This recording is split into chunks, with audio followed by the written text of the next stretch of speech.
Hello and welcome back to AP World History Modern. Today we're going to begin our first of 2 days on topic 5.3, so Introduction to the Industrial Revolution.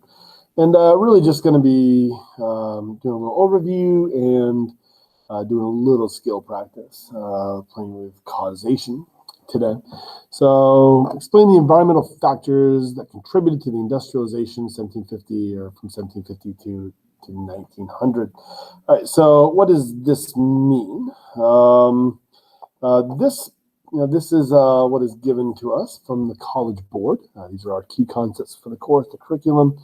And what they lay out here is a really good example of a series of categories of analysis to explain causation, to help you understand why the Industrial Revolution begins where it begins.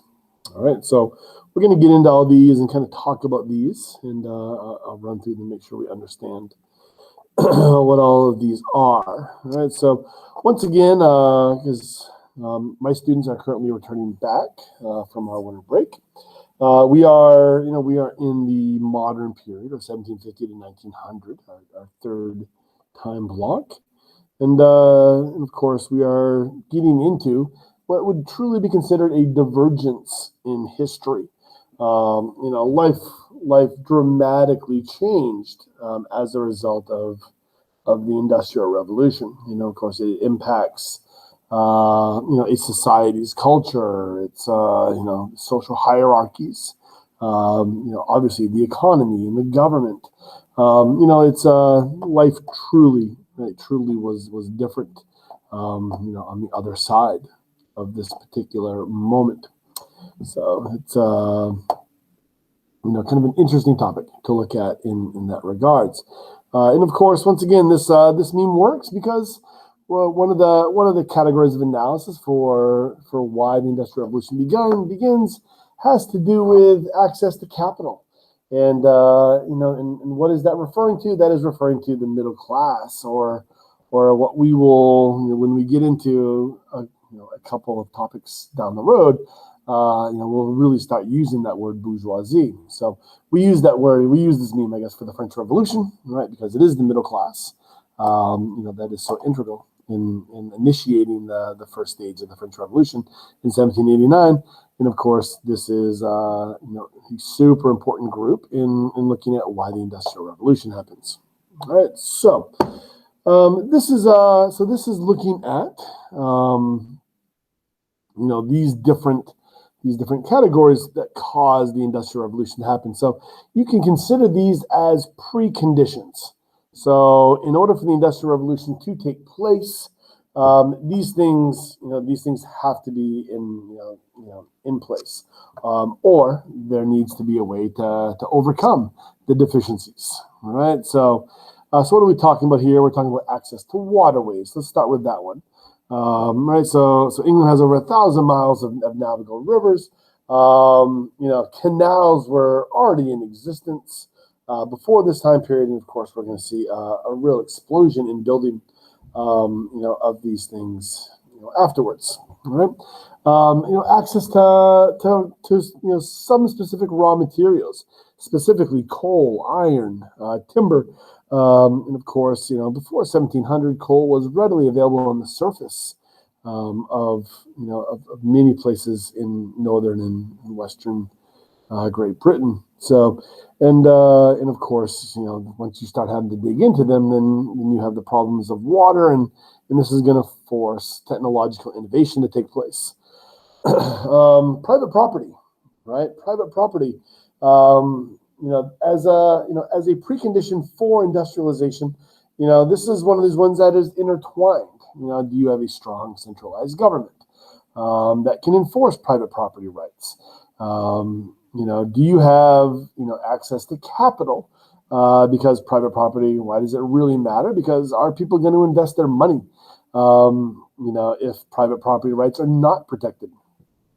So that's a really good example of one that's really intertwined with a bunch of others. Agricultural innovation. So, population increased 7 times from 5 million to over 32 million from 1700 to 1850. How does that happen? Agricultural productivity has to increase. And this, of course, is the agricultural revolution, right? Which is something we'll look at in a minute as well, right? So, is agricultural innovation taking place in your society? If yes, then that's one of the preconditions. If not, then that's going to become something that will hamper you. And we'll talk about this in a few minutes. What are some of the reasons why the Industrial Revolution doesn't happen in 1800 in Russia? Russia maintains serfdom right up until the 1860s. So agricultural innovation is not going to take place as long as you have your boyars, your landed aristocracy, or your landed gentry. As long as they are extracting coerced labor from their population, right? So agricultural innovation is a major part of this to increase the food supply and increase your overall population as well. And of course, agricultural innovation is going to result in urbanization. So increased populations are going to help lead to urbanization, but also this whole people who need to feed their families. If labor resources are no longer going to be required in the agrarian countryside, then people are going to move to where they can sell their labor, right? So so we're looking at England in 1750. There's one city with over 100,000 people. By 1850, there's 12, right? So you're going to see urbanization take place throughout. In England, and of course, any place where industrialization takes root. And of course, the other thing you're going to need access to, of course, is raw materials or foreign resources. And why does the agricultural revolution? Why does the industrial revolution begin in England? Of course, if we're talking about what the Industrial Revolution is, we're going to be breaking this topic down into the first Industrial Revolution and then the second Industrial Revolution. So the first Industrial Revolution is a textile revolution. And so why does a textile revolution take place in England?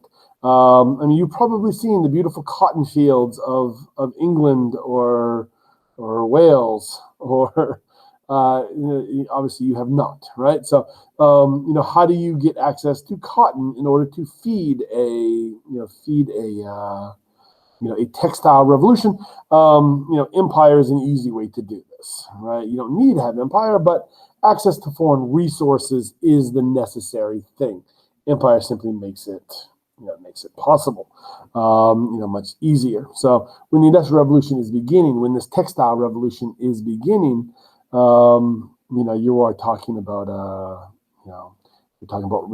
extracting the raw materials from the colonies in North America specifically, in the United States after the American Revolution, and also places like Egypt and South Asia as well. All right. So urbanization, right? We're going to see this transition, from a rural society to urban societies, right? And of course, the Industrial Revolution is going to cause some changes. So just to kind of quickly talk about some of the major changes that happens, we see a transition from this cottage industry that had risen up during the medieval period, throughout Europe. We're going to see a replacing of the cottage industries to a more factory type, urban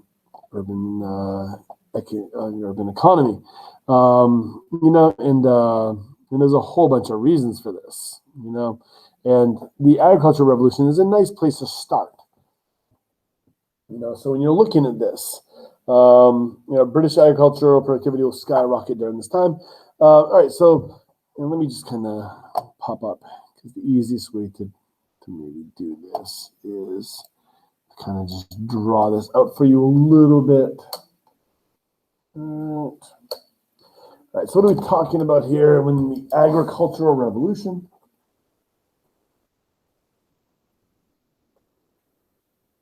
Agricultural revolution. All right, so there's a couple major things happening here. And just to kind of categorize this a little bit, right? So we're talking about increasing the overall food supply, right? Right. So what is the agricultural revolution about? What are the effects? It's probably the best way to make sure we have our kind of skill here. What are the big effects of the agricultural revolution? You see an increase in food supply, and we also see this results in mobility, right, of the population. All right. So what is that referring to? Really, what we're talking about here is right, individuals will move to urban areas, right, and they do so for work, right, so sell labor, right, and of course, this is also very possible because, right, we're now talking about increase in food being, coming in, right, so kind of urbanization. Urbanization is fed by this increase in food supply, right? So these things here it's a loop, right? So this is definitely a loop, that we're seeing here as a result of the agricultural revolution. The reason I want to show you that is just kind of talk about this. Is crop rotations and of course we go into a four crop rotation system during this time frame. Is this something that is going to result in increased food supply, or is going to have more of a bigger role on the mobility of the population? Right. So this is kind of a nice, easy one. So, food supply. Right. This will help increase yields on the land. All right. The seed drill. Right. So this is Jethro Tull. In his development, the seed drill, and right. So is this one of those ones that's going to increase food supply, or free up jobs and result in mobility of population? And I guess when I ask this question in class, students will often say, mobility, mobility of the population. And yes, that is definitely correct. That being said, looking back on my kind of own experience on a farm as a child, my grandparents did run a farm. And I do remember being a pretty young child and planting corn and, and other kinds of garden vegetables, and being instructed by my mother to stick my finger in up to a certain knuckle, depending upon the seed. And then I also remember the fact that I wasn't really good at doing that. And I like playing with field mice and stuff like that. So given the fact of the realities of labor, when it's being coerced to do it, maybe it increased yields as a result of proper depth of seed planting and the such is definitely another major factor there. The enclosure movement, right? So once we start really kind of getting into private property, associated with farming, we're going to see much more likely to invest in new technologies and new techniques to increase yields. Land reclamation, right? So this is a nice clear one. We are literally filling in bogs, increasing the amount of available land to farm. So a nice easy one for increasing food supply, right? So increasing the waterways, increasing the existing canal system. Right, so obviously this is going to help contribute to the mobility of the population. We have this increased food supply, and we have these increase in cities, in size of the cities. Now we need to kind of bring the two together, and make sure those urban centers are now being fed. And of course, selective breeding. Right, so this is way before Darwin, right? 100 years before Darwin. But this is just kind of a commonsensical kind of thing. So we see selective breeding of seeds and animals, right? So the average cow in England in 1700s was around 370. By 86 years later, it was 840. I think I saw that today in the United States, it's a little over 1,600 pounds. So we're seeing a major increase in yields, in output, within the agricultural sector. So increased food, increased populations, right? So it's kind of the truisms. And of course, if you want to see some prime examples of selective breeding, so these are some more modern photographs I pulled off from the interweb, right? So you can just see how large these creatures have gotten, right? And of course, it's not just cows, right? It is it is also pigs and right, whatever we're getting our food supply from. I did listen to I was listening to a podcast once, or maybe it was NPR a few years back. They were talking about the dairy cows in the United States. In some words of, and I don't remember. I didn't write the exact numbers down when I was listening to it. But they were saying that somewhere in the neighborhood of like 90% of all dairy cattle in the United States today derive from a handful of bulls, and their semen taken from the 1960s, I think. So there's very little genetic variation, in the kind of modern dairy cow population, because of selective breeding. So anyway, there's that. All right. So just not to kind of wrap up with this, but just some examples, right, some other examples. And I'm not going to show you these videos, but we have little video clips for all these as well. When we talk about this being a textile revolution, there's a lot of different innovations that are, that are major components of this. So it's, when we talk about kind of getting back to, get back to this original slide. I guess I probably, yeah. When we talk about this capital, what does it mean that people are investing their capital? It's not just investing their money in their time into a factory.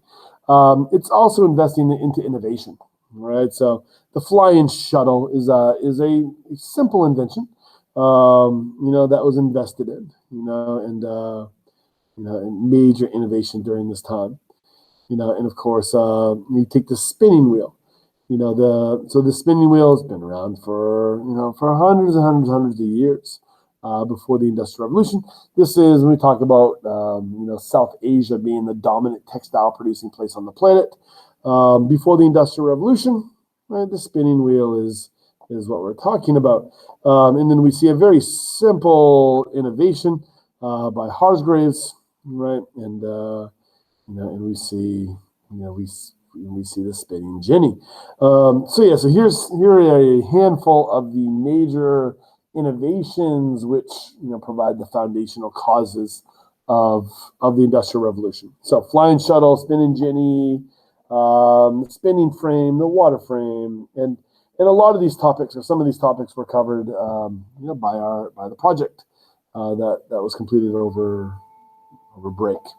And of course, when we talk about those projects, when you watch those projects, you'll see some of the skill application here, right? So cotton gin, right? So the cotton gin separates the cotton fiber from the seeds. It makes production easier. Demand's going to increase as the price of it goes down. It becomes more profitable. More profitability results in more reinvestment. So production is going to increase. And cotton production is going to eventually come to dominate the economies of the United States. When the cotton gin is invented, there's a handful of slave states in the United States, and that's going to increase pretty dramatically by the time we get to the Civil War, right? So, this will help encourage, or at least it is often viewed by historians as encouraging, chattel slavery in the United States and plantation-based economics, often viewed as an indirect cause of the Civil War as a result. All right. You also got a lot of other innovations, this is another one of the topics that is covered on the video. All right. So, before we kind of get to the debrief and summary, this is much of what we've already much of what I just talked about today is, largely what you guys who took AP Comparative Government, largely you would have kind of, dealt with a lot of this stuff. So I don't really plan on spending much time at all looking at the agricultural revolution or the industrial revolution as far as the kind of initial innovation, the textile aspects of it. But what most of our readings are going to be about how do countries that have the preconditions, how do they actually use it to their advantage, or how do countries that are lacking them make up for it? So what I did in class, let me kind of just do this, is we have the Industrial Revolution, and much of our readings is going to be looking at kind of one of three things. So just kind of give you a couple of different categories of analysis for why the Industrial Revolution happens in some places and not other places. All right, so one way to look at this, I'm gonna throw this out there, is initiated. I'm going to move over. Initiated by merchant middle class, or the bourgeoisie. All right. So we know what the preconditions are, right?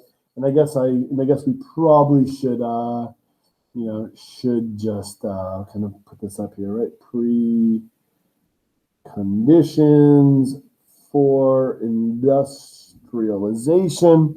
So once again, just kind of go through really quick, and this is something you've already probably taken notes on the earlier slide. Proximity to waterways,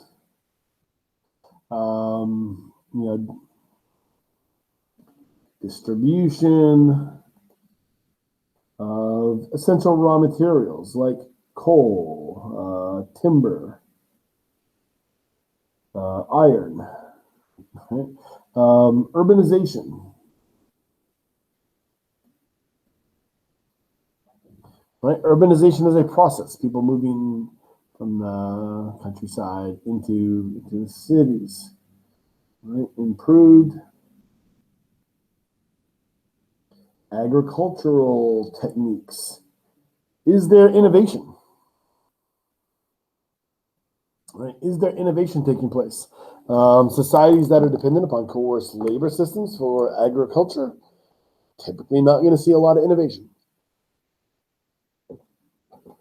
All right, those things that went into play for the agricultural revolution, private property. You're going to see a lot more innovation taking place. All right, improve agricultural techniques. I don't know if I talked about it or not. Actually, I think I did. Legal protection. Right? Is there legal protection for private property? Access to capital. Right, access to capital. And really what that's referring to is, does your society have a history, of merchants? Right? Is there a merchant middle class? Right, what we will eventually come to call the bourgeoisie at the end of this unit. Is there a history of that? So, right, one way to look at the, why the industrial revolution happens in places that it does, is, where does it happen? Where it's initiated by the merchant class or the middle class or the bourgeoisie, and it's largely going to be taking place in locations that have these preconditions readily available, right? So, because if you have this middle class, you not only have access to the capital, but one can imply that there is legal protection for private property because merchants would generally demand that kind of stuff. And of course, that capital will then spawn the innovation, for the improved agricultural techniques. So, obviously England,